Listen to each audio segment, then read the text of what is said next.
پیوند رضا ہادی بیان کرتے ہیں کہ ایک دن سپہر کے وقت جب ابراہیم کام سے واپس آ رہا تھا تو گلی میں داخل ہوتے ہی اچانک اس کی نظر ایک پڑوسی جوان پر پڑی جو ایک لڑکی سے باتیں کرنے میں مشغول تھا۔ لڑکے نے ابراہیم کو دیکھتے ہی لڑکی سے خدا حافظی کی اور چلا گیا، کیونکہ ڈر کے مارے ابراہیم سے ملنا ہی نہیں چاہتا تھا۔ کچھ دن بعد پھر یہ لڑکا یہاں کھڑا باتیں کر رہا تھا۔ اس مرتبہ بھی لڑکی سے خدا حافظی کر کے بھاگنے ہی والا تھا کہ ابراہیم اس کے پاس پہنچ گیا۔ لڑکی گلی کی دوسری طرف سے نکل گئی۔ ابراہیم نے سلام علیکم کر کے ہاتھ ملایا۔ لڑکا ڈر کے مارے سہما ہوا تھا، لیکن ابراہیم کے ہونٹوں پر ہمیشہ کی طرح مسکراہٹ تھی۔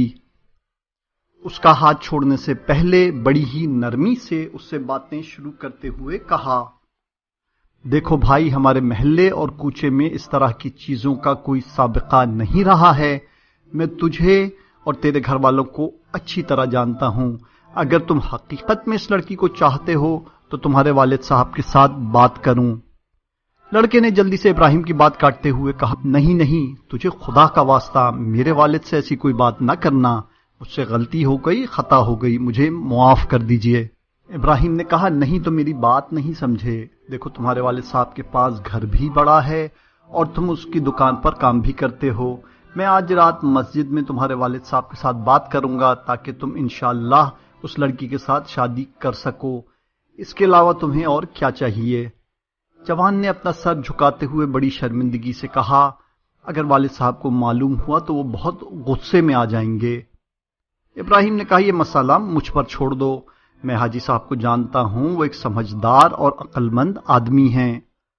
جوان بھی شرماتے ہوئے بولا، جیسا آپ کہیں۔ اس کے بعد خدا حافظی کر کے چلا گیا۔ رات میں نماز کے بعد مسجد میں اس جوان کے والد سے گفتگو شروع کی اور پہلے شادی کی اہمیت بتائی، اور یہ کہ جس شخص کے پاس شادی کی شرائط اور وسائل فراہم ہوں اور اسے مناسب شریک حیات بھی مل جائے تو اس سے شادی کر لینی چاہیے، ورنہ اگر وہ حرام میں مبتلا ہو جائے تو خدا کے نزدیک جواب دہ ہوگا، اور یہ بڑوں کا کام ہے کہ اس سلسلے میں جوانوں کی مدد کریں۔ حاجی صاحب ابراہیم کی ساری باتوں کی تائید کر رہے تھے، لیکن جو ہی اس کے لڑکے کی بات آئی تو غصے سے اس کا چہرہ سکڑ گیا۔ ابراہیم نے پوچھا، حاجی صاحب، اگر آپ کا بیٹا اپنے آپ کو بچانا چاہے اور وہ گناہ میں نہ پڑ جائے، اور وہ بھی آج کے بدترین ماحول میں، تو اس نے کیا کوئی برا کام کیا؟ حاجی صاحب نے کچھ لمحے سکوت کے بعد کہا، نہیں تو۔ اس کے دوسرے دن ابراہیم کی ماں نے اس لڑکے کی ماں سے بات کی، اور پھر لڑکی کی ماں سے، اور پھر اس ماجرے کے 1 مہینے کے بعد جب ابراہیم مارکیٹ سے واپس گھر لوٹ رہا تھا تو رات کا وقت تھا، گلی کا آخری حصہ سجا ہوا تھا۔ دیکھتے ہی ابراہیم کے ہونٹوں پر خوشنودی کی مسکراہٹ چھا گئی۔ اس بات کی خوشنودی کہ اس نے ایک شیطانی دوستی کو ایک خدائی پیوند میں تبدیل کر دیا تھا۔ یہ جوڑی آج بھی اپنے بچوں کے ساتھ پوری ہنسی خوشی سے زندگی گزار رہی ہے۔ یہ دونوں میاں بیوی اپنی زندگی کو ابراہیم کے نیک رویے کے مرہون منت مانتے ہیں۔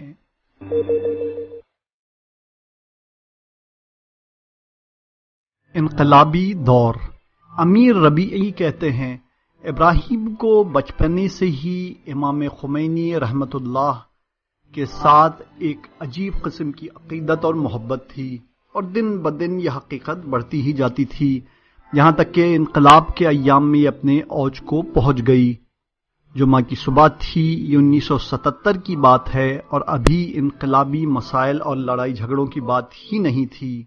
ہم لوگ ژالہ شہداء چوک میں منعقدہ ایک دینی اجتماع سے واپسی پر گھر لوٹ رہے تھے، اور ابھی ہم چوک سے زیادہ دور نہیں ہوئے تھے کہ بعض دوست آ کر ہمارے ساتھ ہو لیے، اور ابراہیم ہم سے امام خمینی کے بارے میں بولنے لگا۔ پھر بڑا زوردار نعرہ لگایا، خمینی زندہ باد، اور اس طرح ہم سب لوگوں نے نعرے بازی شروع کر دی، اور کچھ اور لوگ ہمارے ساتھ مل گئے۔ نعرے لگاتے ہوئے ہم لوگ شمس چوراہے تک پہنچ گئے، اور چند منٹ بعد پولیس کی کچھ گاڑیاں ہماری طرف آئیں، اور ابراہیم نے سب لوگوں کو منتشر کر دیا، اور ہم لوگ گلی کوچوں میں بھاگ گئے۔ اس واقعے کے 2 ہفتے بعد اسی جلسے میں جمعہ کی صبح ہم لوگ باہر آئے۔ چوک کے کونے میں سینما کے سامنے کھڑے ہو کر ابراہیم نعرے لگانے لگا، خمینی زندہ باد۔ ہم لوگ بھی اس کا ساتھ دینے لگے، جلسے سے باہر آنے والے سارے لوگ بھی ہمارے ساتھ مل گئے، بڑا عجیب منظر بن گیا۔ تھوڑی دیر بعد پولیس کے آنے سے پہلے ہی ابراہیم نے لوگوں کو منتشر کر دیا، پھر ہم لوگ ٹیکسی میں سوار ہوئے اور خورستان چوک کی طرف جانے لگے۔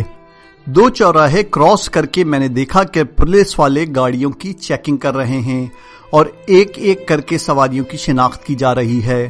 ساوک کی بہت ساری گاڑیاں اور تقریباً 10 پولیس والے بھی سڑک کے دونوں طرف کھڑے تھے۔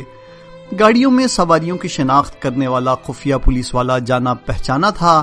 یہ آدمی چوک میں نعرہ بازی کرنے والے لوگوں کے درمیان ہی تھا۔ یہ بات میں نے ابراہیم کو بتا دی، وہ جلدی سمجھ گیا کہ ماجرا کیا ہے۔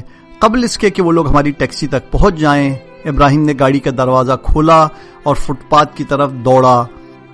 اس پولیس والے نے سر اٹھا کر ابراہیم کی طرف دیکھا تو فوراً چلایا، یہی ہے، پکڑ لو اسے۔ سارے پولیس والے ابراہیم کا پیچھا کرنے لگے۔ ابراہیم کوچے میں بھاگ گیا اور وہ لوگ اس کا پیچھا کرتے رہے۔ اب جب پولیس والوں کی توجہ باقی لوگوں سے ہٹ چکی تو میں نے فوراً کرایہ دے کر ٹیکسی سے اتر گیا اور سڑک پار کر کے اپنا راستے ہو لیا۔ جب میں ظہر کے وقت گھر آیا تو ابراہیم کی کوئی خبر نہیں تھی۔ رایت گئے تک کسی کو ابراہیم کے بارے میں کچھ معلوم نہیں تھا۔ کچھ دوستوں کو میں نے فون بھی کیا لیکن انہیں بھی کچھ معلوم نہ تھا۔ میں بہت پریشان تھا۔ تقریباً رات کے 11 بجے میں اپنے صحن میں بیٹھا ہوا تھا تو کوچے سے کوئی آواز سنائی دی۔ میں دوڑ کر دروازے کے پاس گیا اور نہایت تعجب کے ساتھ دیکھا کہ ابراہیم مسکراتے ہوئے چہرے کے ساتھ دروازے پر کھڑا ہے۔ میں نے اسے فوراً گلے لگا لیا۔ اب میں بہت خوش تھا، سمجھ میں نہیں آ رہا تھا کہ کس طرح اپنی خوشی کا اظہار کروں۔ میں نے کہا، بھائی ابراہیم کیسے ہو؟ اس نے ایک لمبی سانس لیتے ہوئے کہا، خدا کا شکر ہے، دیکھ رہے ہو صحیح و سالم تمہارے سامنے کھڑا ہوں۔ میں نے کہا، کھانا کھایا؟ اس نے کہا، نہیں۔ کوئی بات نہیں، تم پریشان مت ہو۔ میں جلدی اندر گیا، دسترخوان اور روٹی اور کچھ کھانا لے آیا۔ پھر ہم لوگ غیاثی شہید سعیدی چوک کے پارک میں بیٹھ گئے۔ چند لقمے کھانے کے بعد اس نے کہا، مضبوط جسم یہیں پر کام آتا ہے۔ خدا نے میری مدد کی۔ وہ لوگ کئی آدمی تھے لیکن اس کے باوجود بھی میں بھاگ نکلنے میں کامیاب ہو گیا۔ اب رات تک ہم لوگوں نے بہت باتیں کی اور انقلاب، امام خمینی اور باقی مسائل کے سلسلے میں گفتگو کی، اور آخر میں یہ طے پایا کہ ہم لوگ رات کو مسجد لرزادہ جایا کریں گے جہاں مولانا چاوشی تقریریں کرتے ہیں۔ آج جلسے کا 3را دن تھا۔ ہم 3 لوگ ابراہیم کے ساتھ مسجد لرزادہ چلے گئے۔ مولانا چاوشی بڑے نڈر آدمی تھے، ایسی باتیں منبر سے کہتے تھے کہ کوئی دوسرا اتنی جرت نہیں کر پاتا۔ حضرت امام موسیٰ کاظم علیہ السلام کی یہ حدیث لوگوں کے لیے بڑی عجیب و غریب تھی۔ قم سے ایک شخص قیام کرے گا جو لوگوں کو حق کی دعوت دے گا، اور لوگوں کی ایک جماعت اس کا ساتھ دے گی جو سیسا پلائی ہوئی دیوار کی مانند ہوں گے کہ پہاڑ اپنی جگہ سے ہل جائیں گے لیکن یہ لوگ اپنی جگہ سے نہیں ہلیں گے۔ آپ کی انقلابی گفتگو اسی انداز سے جاری تھی کہ مسجد کے دروازے سے اچانک شور و غل کی آوازیں آنے لگیں۔ میں نے جو پیچھے مڑ کر دیکھا تو ساوک کے آدمی ڈنڈے اور کوڑے لے کر لوگوں پر برس پڑے اور سب کو مارنے لگے۔ مسجد سے بھاگنے کے لیے سارے لوگوں نے بھاگ دوڑ مچا دی۔ دروازے کی طرف سے جانے والے ہر شخص پر خفیہ پولیس والے ڈنڈے برسا رہے تھے۔ یہ لوگ بچوں اور عورتوں پر بھی رحم نہیں کھاتے تھے۔ ابراہیم کو بہت غصہ آیا اور وہ دروازے کی طرف دوڑا اور چند خفیہ پولیس والوں سے الجھ پڑا۔ یہ بزدل لوگ مل کر ابراہیم پر ڈنڈے برسا رہے تھے اور درمیان کافی سارے بچے اور عورتیں بچ کر نکل جانے میں کامیاب ہو گئے۔ ابراہیم بھی بڑی جرت اور شجاعت کے ساتھ ان کا مقابلہ کر رہا تھا۔ آخر کار اس نے ایک ساتھ 4-5 پولیس والوں کو دھکا دیا اور خود بھاگ گیا، اور ہم لوگ بھی اسی کے ساتھ ساتھ بھاگ گئے۔ بعد میں ہمیں معلوم ہوا کہ رات انہوں نے مولانا کو گرفتار کر لیا اور کئی ایک کو شہید اور زخمی کر دیا۔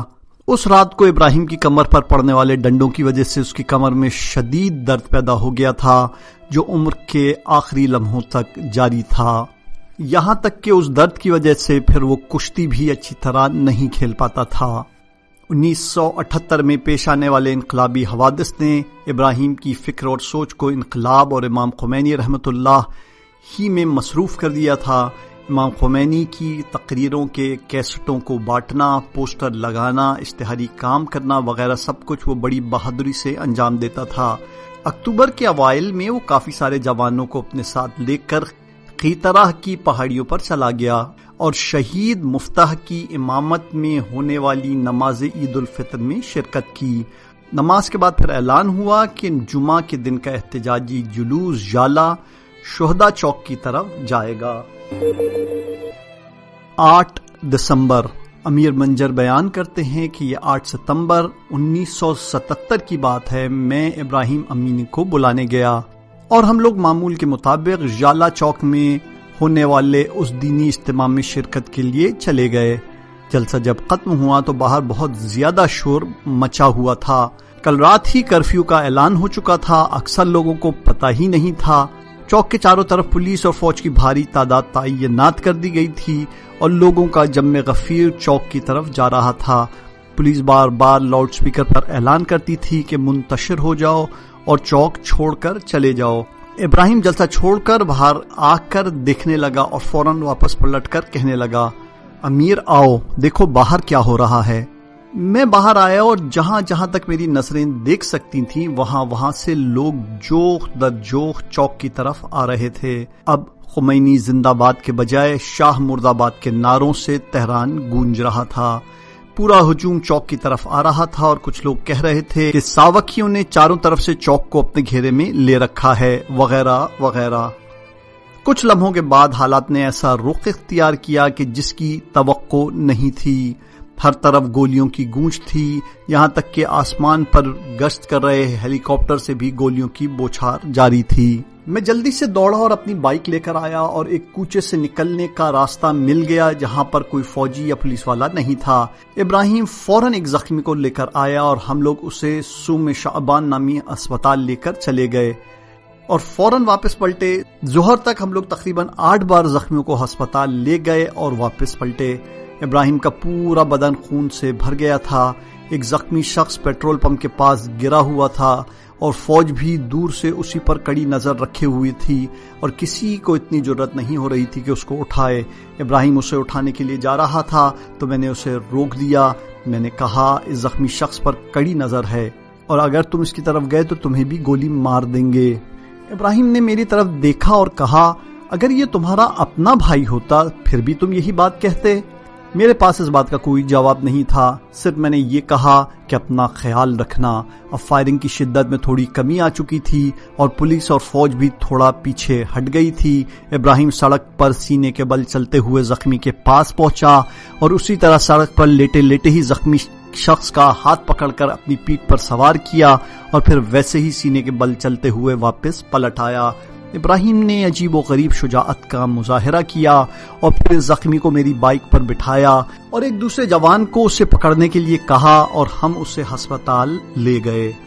واپسی پر پولیس نے کوچے پر ناکہ بندی کر دی اور فوجی حکومت کی شدت بھی مزید بڑھ گئی تھی۔ بہرحال پھر میں ابراہیم کو نہیں دیکھ سکا۔ میں ادھر ادھر سے نکلتے ہوئے اپنے گھر پہنچا اور پھر سحپہر کے وقت ابراہیم کے گھر گیا۔ اس کی والدہ پریشان تھیں اور کسی کو ابراہیم کے بارے میں کچھ معلومات نہیں تھی۔ ہم سب لوگ پریشان تھے۔ رات دیر گئے معلوم ہوا کہ ابراہیم گھر واپس پہنچ گیا۔ میں بہت خوش ہوا۔ اپنے مضبوط بدن کی بدولت ابراہیم پولیس سے بھاگ نکلنے میں کامیاب ہو چکا تھا۔ پھر دوسرے دن ہم لوگ شہیدوں کی تشییع اور تدفین میں مدد کرنے کے لیے بہشت زہرا چلے گئے۔ 8 ستمبر کے اس واقعے کے بعد ہم لوگ ایک ایک کر کے ہر جوان کے گھر میں ہر روز رات کو ایک جلسہ منعقد کرتے تھے اور اسی جلسے میں اپنے پروگراموں کی ہم آہنگی کرتے تھے۔ ایک عرصے تک یہ جلسہ ابراہیم کے گھر کی چھت پر ہوا کرتا تھا اور پھر مہدی وغیرہ کے گھر میں۔ ان جلسات میں خاص طور سے اعتقادی اور سیاسی مسائل کے علاوہ سارے مسائل پر گفتگو ہوتی تھی اور یہ جلسات امام خمینی کے واپس ایران آنے کی خبر عام ہونے تک جاری رہے۔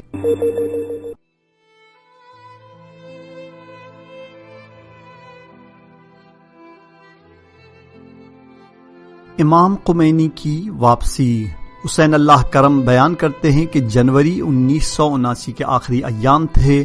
طے شدہ پروگرام کے مطابق حضرت امام خمینی رحمۃ اللہ علیہ کی سیکیورٹی کی ایک ٹیم کی ذمہ داری ہم لوگوں کو بھی سونپی گئی۔